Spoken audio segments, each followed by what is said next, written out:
পেঁয়াজ আদা রসুন ভেজে রুই মাছের কারি আশা করি আপনারা আগেও বানিয়েছেন, কিন্তু এমন করে কখনো বানাননি। এর স্বাদ আজীবন আপনার মুখে লেগে থাকবে।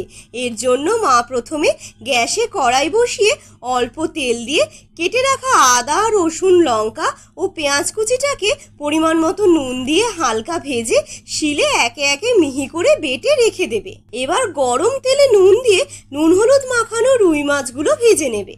তারপর তেলটা একটু কমিয়ে শুকনো লঙ্কা চেরা তেজপাতা গোটা গরম মশলা ও জিরে ফোড়ন দিয়ে ওই বাটা মশলাটা এবং টমেটো কুচি দিয়ে সাথে একটু জল, জিরের গুঁড়ো, ধনের গুঁড়ো, রঙের জন্য কাশ্মীরি লঙ্কার গুঁড়ো, হলুদ গুঁড়ো ও লবণ দিয়ে কিছুটা কষিয়ে এলে এর মধ্যে ধনেপাতা বাটা দিয়ে আরও কিছুক্ষণ কষিয়ে নেবে। তেল ছেড়ে আসলে বেটে রাখা আলমানটাকে ঘি দিয়ে মেখে ওই মশলাতে দিয়ে আরও ভালো করে কষিয়ে এতে পরিমাণ মতো জল ও ভাজা রুই মাছ দিয়ে উল্টে পাল্টে ঘন করে ফুটিয়ে বাটা গরম মশলাটা ঝোল দিয়ে গুলে এতে মিশিয়ে দিলেই একদম রেডি এই রুই বাহারি রেসিপি।